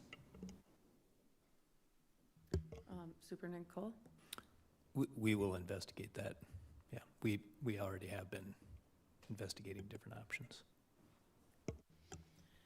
Director Adet? I have a potential option 3. It's not a motion, but I can, based on this discussion, pretty well guarantee 1 or 2 will not get 4 votes tonight. If there's an option 3, to me it is whatever discussion the superintendent is proposing about policy, direction, whatever it is. I think that's a good idea to pursue. And then I think we can continue with the existing text that we have license for through 2027. And I think we should continue with the same standards. As Mr. Arco pointed out previously, we believe we meet the standards already. And in my opinion, we're not ready to move forward with anything else. Just based on everything we've just talked about here. We haven't reached consensus on anything, haven't decided how we want to approach it yet, haven't given direction yet. And so to approve something else right now, I think will be a bad decision. So I'll put that out for consideration. If we want, of course, we could vote on either of those options, but I don't see a chance.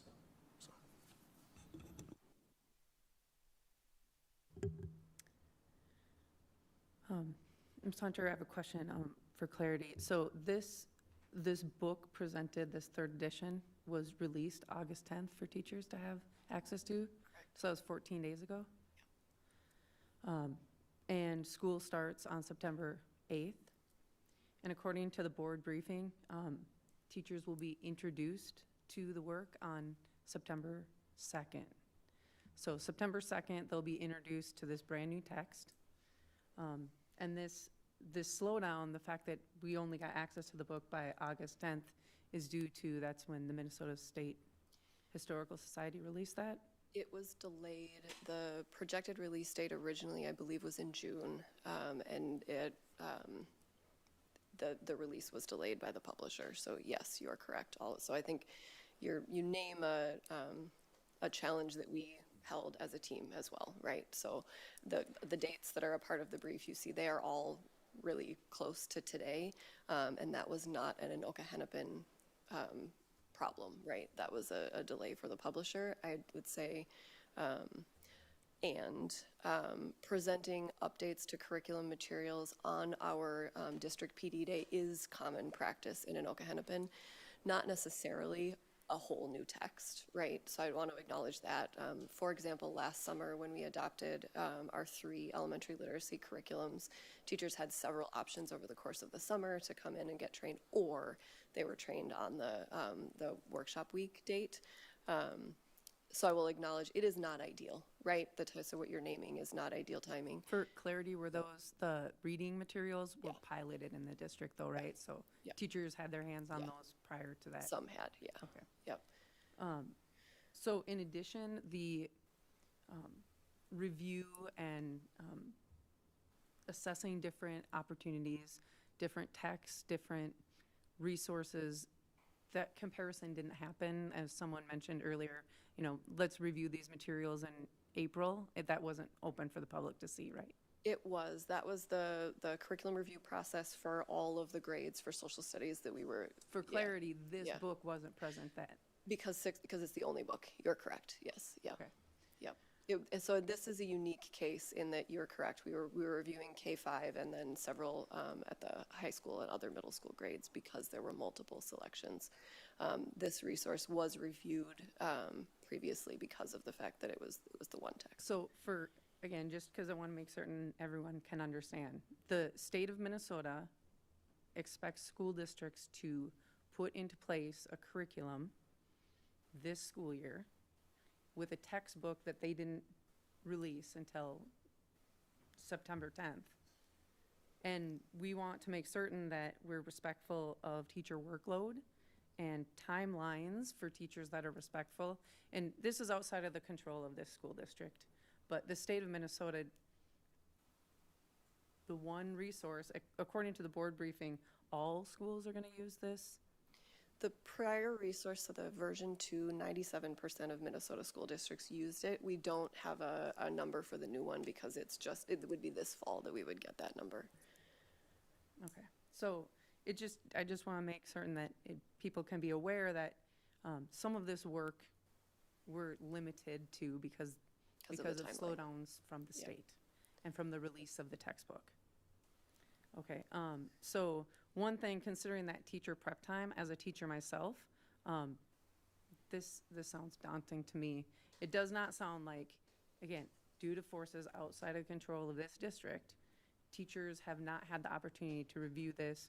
Like, I know I've adopted materials, again, as a teacher, where I sit down all summer long. I take my mornings and I sit down outside in the sun and I review the materials, and the teachers haven't had that opportunity with this text. So that is a concern of mine.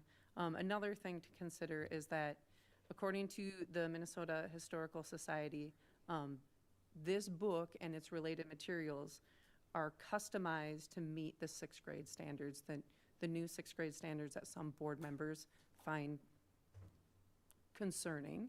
And this textbook was specifically written to address those standards.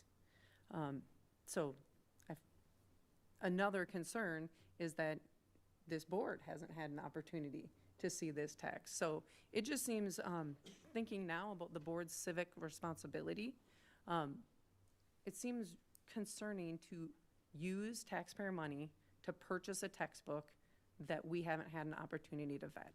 We haven't had an opportunity to look at these materials and even find out if they're controversial or not. It might be we don't know which way it's going to go at this point because this information hasn't been made available. Just very concerning coming from the state and the expectations. We want to do well for our students. I do not want students to have tattered textbooks. That is not ideal. I want students to have the best quality materials possible. In this case, we haven't been able to assess them. And that's not even my opinion. We have not had the opportunity to assess these materials. Director DeShane? Thank you. I just want to share for the public record and make sure everybody knows that the board did get access to these materials, the link and the logins, to take a look at the preview of the book last week. So we were able to. I'm going to interrupt you there because I took time. I'm sorry, I'm not trying to, but for clarity, that was not the full resource of materials. We've been working for a week, and again, that was last week. And even this morning, I still didn't have access to the teacher edition, which was to be shared with us. So that. Yeah, I said the preview materials that we had access to get a sense of how the book was looking. And also, I think that the comment about teacher workload is absolutely important. And I think it's important to acknowledge that further delay and continuing to not choose a resource and not purchase a textbook will make that even worse and compound the problem. So I wouldn't view that as a justification for continued delay.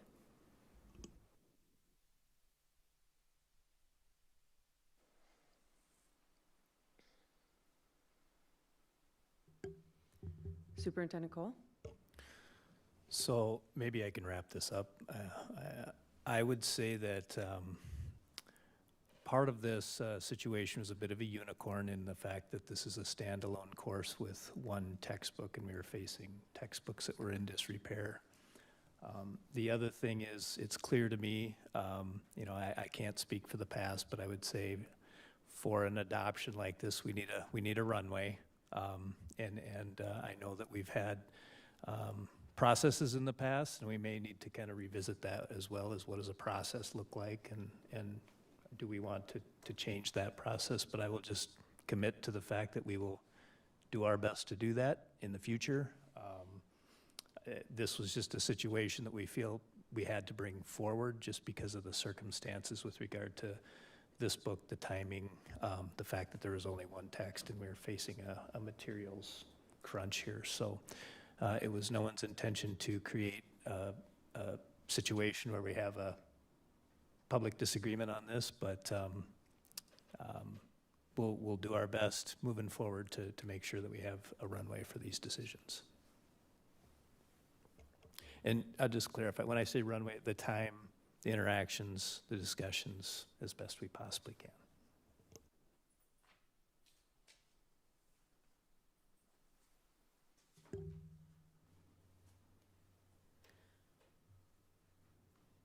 Board members, are there any? Director Arco? I was just going to say, I think we still have to vote in one form or another on this. Is that right? Or like what's if the discussion is over, then? If there are no further questions, then I would open for a motion. Would anyone like to propose a motion? Director Arco? I'll make a motion to table the vote.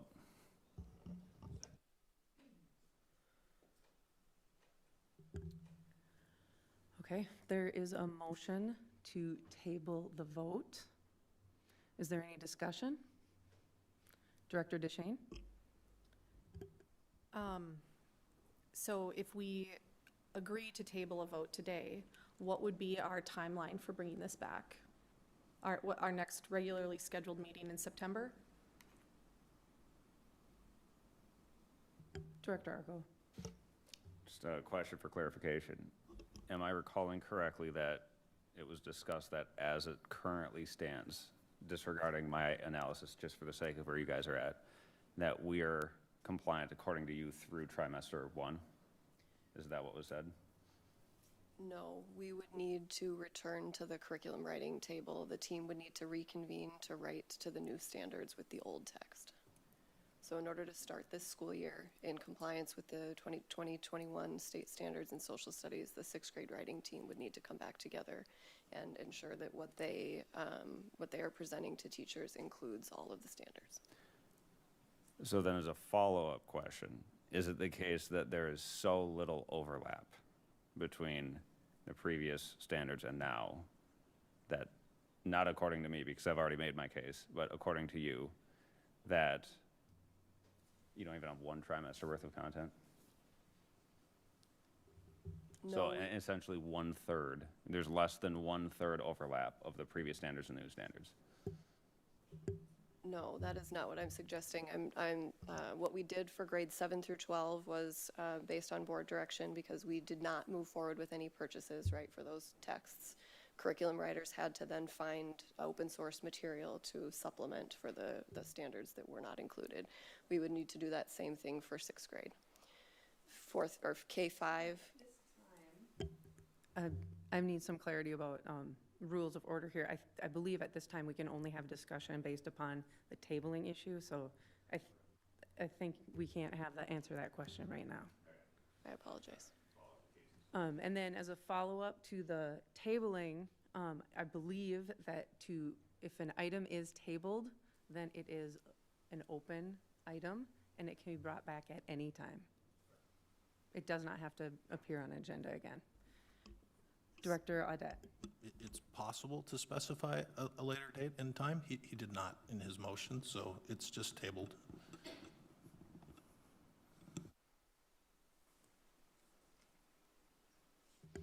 Superintendent Cole? I would just ask if that's the direction of the board, that we have some time to figure out what a realistic timeline would be, so we could come back to you with that. Director Simon? Thanks, Linda.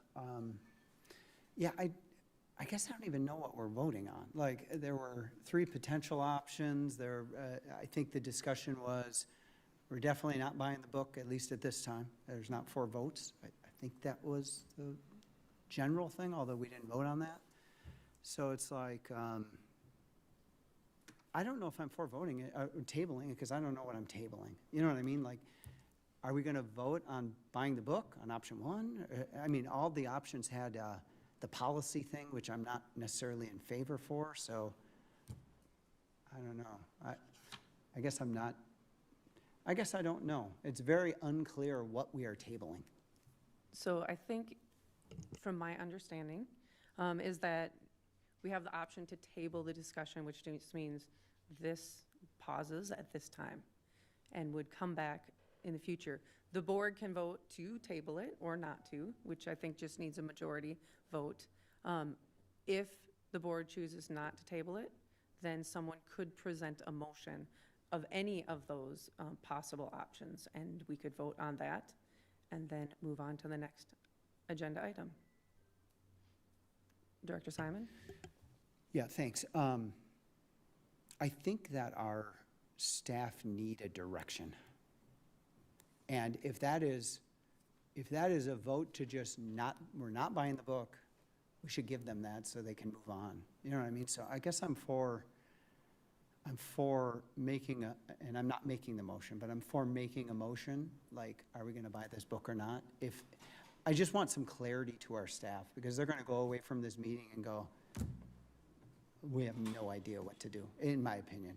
So I guess I'm not for tabling it, and I'm not for necessarily making a vote on something, but I'm for the board to nod and say, Sarah, team, this board is not buying this book tonight, or something like that, so.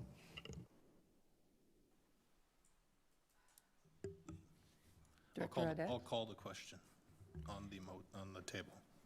Okay. So at this time, board, we will vote on whether or not to table this item. All those in favor, say aye. Aye. All those opposed, say no. No. With 3 in favor and 3 opposed, the motion fails.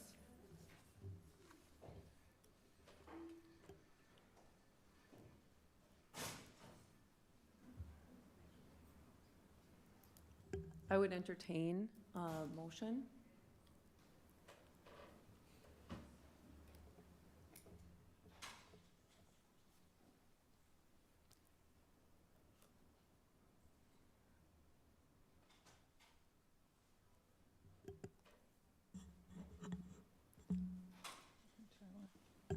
Director Langenfeld?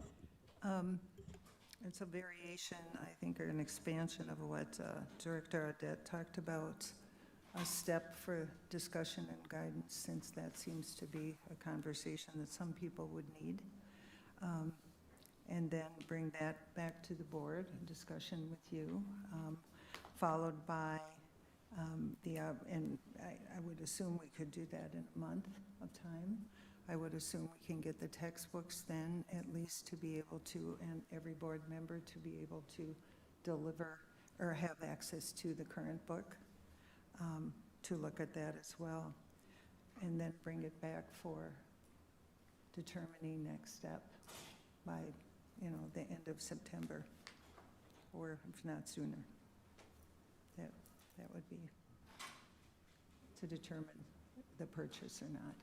After the time discussion following what Director Audette said, as well as looking then for the board to address your concerns about not being able to see the curriculum at this time, but having that opportunity to dive deeper and have more conversations in terms of how you would roll that out if you were to bring it in this year and address the concerns that may be part of what Director Audette is talking about.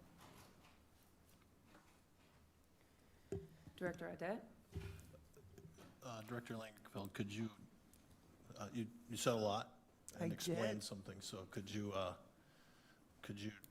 maybe restate what it is you're moving? Yeah, the motion to take the next steps needed in terms of defining any guidance issues that people still need in collaboration with the superintendent. Bring those back so that the whole entire board can respond to them, and to move through that process. And then the next step to look at and have access, making sure everyone has access to the current materials, which we can do as well within the next month or so within that framework, and then come back to the table to talk about how it's going with your team, and then determine whether or not to take a vote on the materials. I'll second that. Okay, with a second from Director Audette.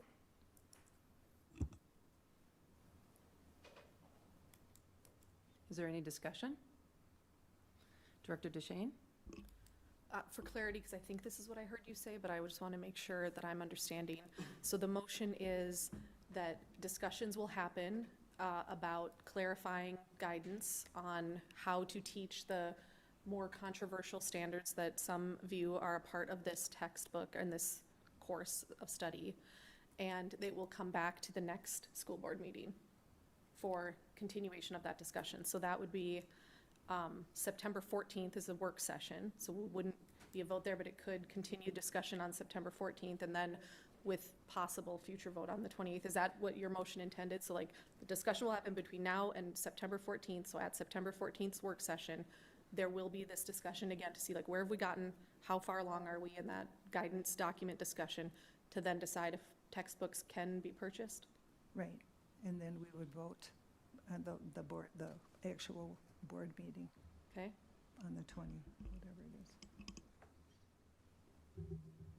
Superintendent Cole? So just to clarify, the work session would be intended to be a discussion meeting, and then potentially the next regular school board meeting would be a meeting where we would essentially make a decision. Is that? That's okay? I just wanted to clarify. Yeah, it's good. My point of clarification is, I think that timeline lines up pretty good, but the motion was that we would get together in about a month to discuss it. So I think if we can make that timeline work, that probably makes sense. If for some reason we can't, I don't think we're bound by absolutely the next school board meeting, but I agree that that's about in line with what, about a month that you proposed.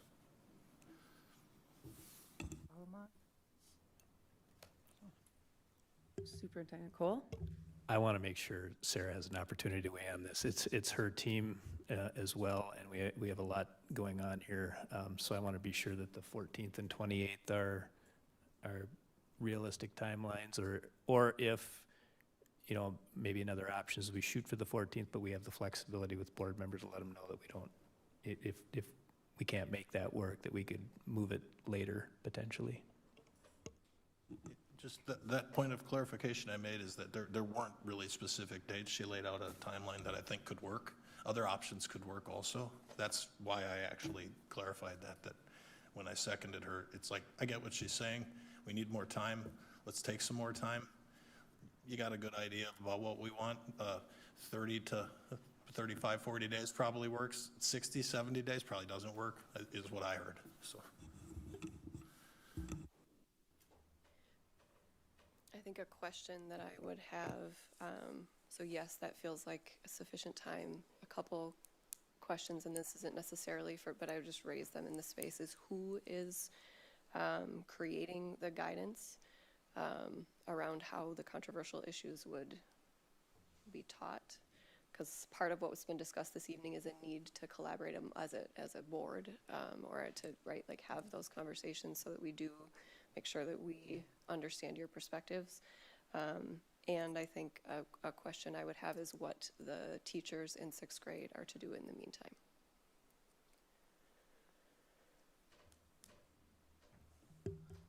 Director Simon? No, really, you can go first. So my mind goes to what I heard tonight. I don't know if there's ever going to be 4 board members that vote to buy this book. So why are we just stalling? You know what I mean? Now, maybe I'm being a little pessimistic on this specific topic, but I'm fine with the board collaborating and board members creating a list of things they find objectionable that we won't study and having the board look at that together. But I think we already have something even more specific. The UBDs can be sent to the board today, and the board can say, I see this as controversial, or I personally believe no board member will see anything controversial, and we can say, go forward. So I don't know why we're taking extra time. It's like, it feels like we're stalling, and it feels like we're trying to stall out the clock. I don't know for what. We seem to have been doing that for 5 years. So we have the UBDs. Every board member can specifically read everything that our teachers and our leaders created and see if they find anything controversial in there. So I guess I'm not for the motion necessarily because of the time frame. I think our teacher, and if the final decision is we don't have 4 votes to go forward with this book ever, let's just tell them that tonight so they can move forward. So that's where I'm at. Director Audette. 2 questions were proposed, and I guess I would take a shot at answering them both. The first is, I think anybody can propose whatever this guidance is, but I personally would like to see the district administration be one of anybody's. I think you've heard enough discussion, or if you want to go review the previous discussion to know, and actually, I mean, we have shared a variety of things. I know I have, going back to 2022, I remember the night I did it, and I've reiterated it. So sorry, I don't really mean to pick a battle over that. I think you guys can figure out, take a shot at something that could work, with the goal being that actually all 6 of us could agree. And that may sound hard to do, but I will tell you that I actually think it's possible. But it's going to take a true compromise. As to what the district could do, and I think Mr. Arco was heading this direction, but I do think there's enough overlap in the standards that you could begin the year under the common standards that do exist between the two. In fact, I think he's made the case that we already comply. That could easily buy you a trimester, if that's of concern. And just order up the way you're going to teach it that way. Other options are possible. Since I do agree with Mr. Arco that we already comply, I don't actually have a concern with it. But if there is a concern, that would be a way forward.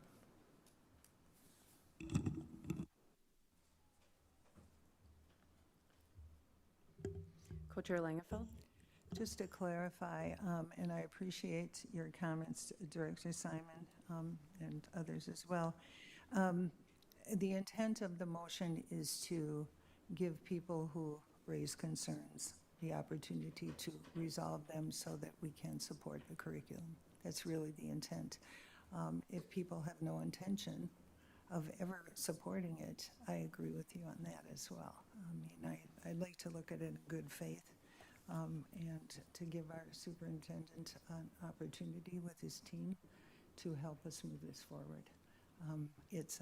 It's been a long coming, but if we can get this done at this time, and rather than just leave it out there, I really appreciate the effort to do that. So, so I'm going to assume good faith and see where that goes. I like to assume that as well as good intention, and I appreciate Director Arco that you, or Audette, that you shared your thinking about who would resolve the issue around guidance and so forth. Thank you for that clarification that you're thinking.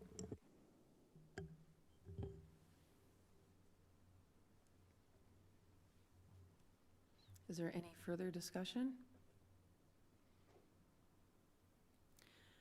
Okay, I'm going to restate the motion to the best of my ability. Please help me with this. There's a motion to take next steps and guidance, and whole board can respond to next steps.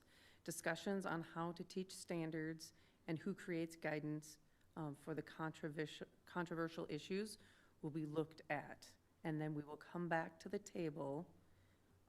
And was there a specific date for that listed in this motion? We will come back to the table at some point. In about 30 days. Is this the motion? I'm seeing the superintendent. Well, actually, before, whether or not he agreed, we just, following the rules of order here, we have to be like, this is the motion on the table as presented. The motion is that followed by the vote on whether we're going to get the materials or not, after we've had time to discuss that as a board, the next step after that. It's like a So if you want to, if we want to add that, then there has to be an amendment. that was there. Was that there? Okay, so, help, because I did not say that when I restated. I must have missed that. So I want to make certain that the motion is clear. That also there, at that point, about a month from now, there will be a vote. Yes. But on the work session prior to that, it was within that framework, we'd have time. as a New board to have some materials. discussion on the 14th and then bring it back. In about a month, and again, that's the goal. That doesn't mean we're locked in on something else time-wise. It seems reasonable. Okay.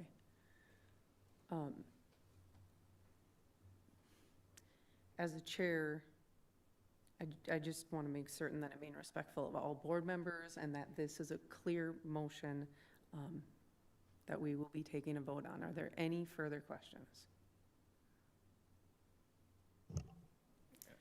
Could you please restate the motion one more time? Just, I heard it, but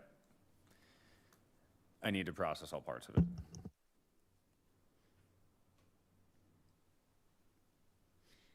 There is a motion to take next steps and guidance, and whole board can respond to the next steps and look at the new materials coming back to the table in about a month.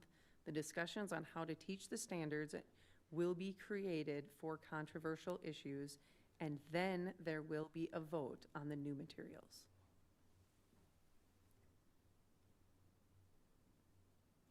Does the board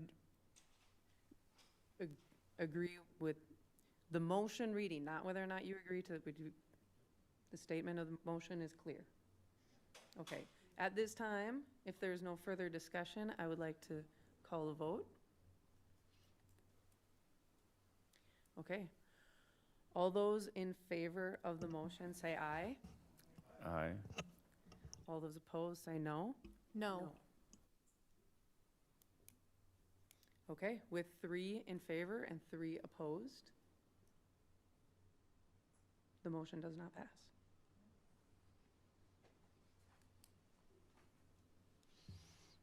I would entertain an additional motion. Yeah. Director Simon? I'd like to make a motion that we vote to purchase the textbooks and utilize our two-step verification process that the board members will have an opportunity to look at and comment on the UBDs before implementation. Second. With a second from Director DeShane. Is there any discussion? Director DeShane? Just as a reminder to the public and to the board, the two-phase process of getting textbooks and then looking at the UBDs is something that this board has done in the past, specific to social studies, and it was the compromise decision to get us curriculum in other subjects. So I just want to acknowledge that that was a discussion that this 6-member board had. That was a compromise position that was arrived upon to help us move work forward. And I think it's a good use of that agreed upon process in this circumstance. Director Audette? The nature of this curriculum is special. The previous compromise just won't apply. I mean, it can apply, but it won't work, just given the nature of it. That is why I think calling for something else is wise. So, without giving that kind of direction, so that these issues can be handled in a way that the board can agree to, I don't think this can be successful. Having this board's agreement to how to treat these standards would be huge, and it is achievable.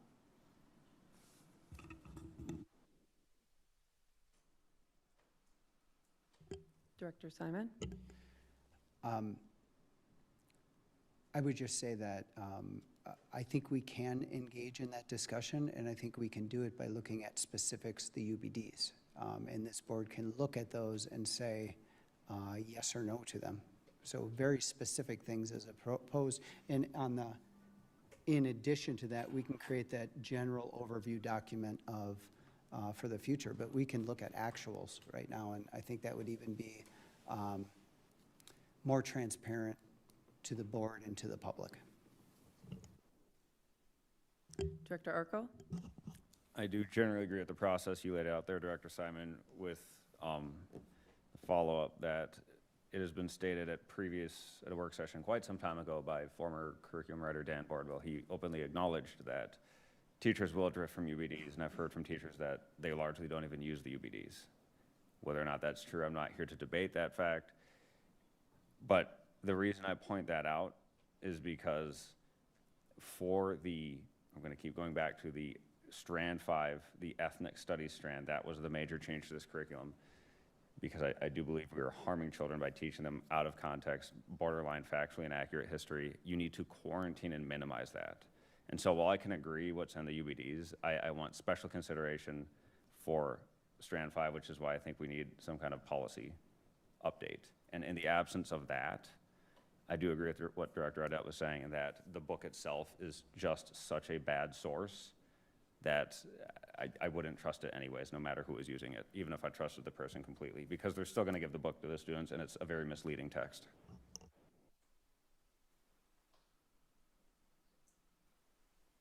Director Simon?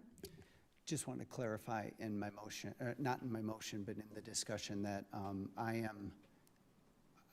think that the motion that I presented offers us the opportunity to look at the UBDs directly, but in addition to that, I'm absolutely open to a discussion and a creating of a direction, if you will, right? So that potentially the board can say, these UBDs are innocuous and fine, and in addition to that, here's that document. So it's not part of my motion, but I'm open to that too.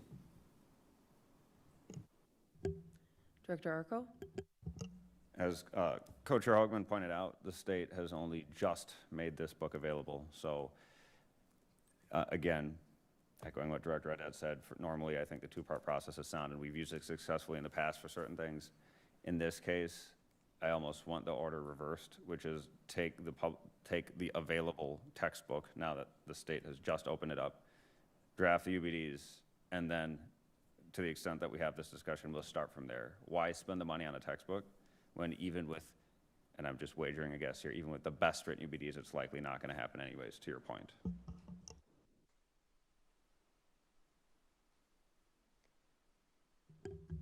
Is there any further discussion? Okay, at this time, we have before us a motion to adopt the third edition of the Northern Lights Minnesota Studies book. All those, please add clarity. Can I clarify? Yeah, sorry. To adopt and purchase the third edition of the book and utilize our two-phase process where the board members will review the UBDs. Thank you for that clarity. So that we will purchase the Northern Lights third edition and use the two-step process for the UBDs. All those in favor say aye. Aye. All those opposed say no. No.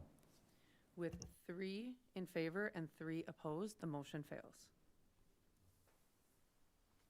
Thank you, Ms. Hunter.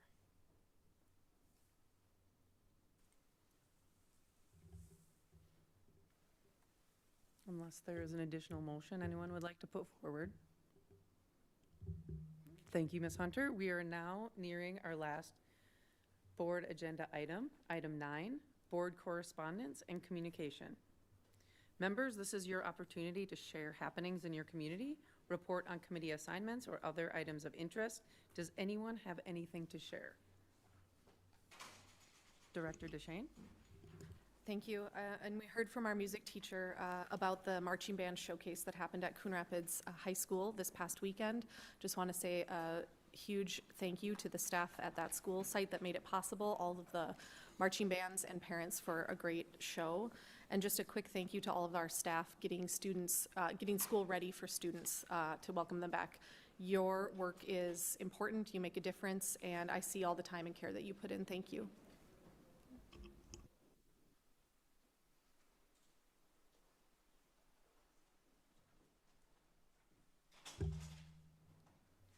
Okay, if there are no other comments, the next items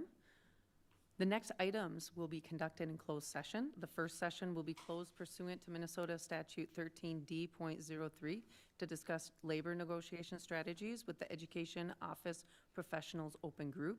We will remain in closed session for the discussion of attorney-client privileged information regarding matters related to Parents for Good versus Anoka-Hennepin School District. This portion will be closed pursuant Minnesota Statute 13D.05 Subdivision 3B. These closed sessions will be held in the Michael Sullivan Room.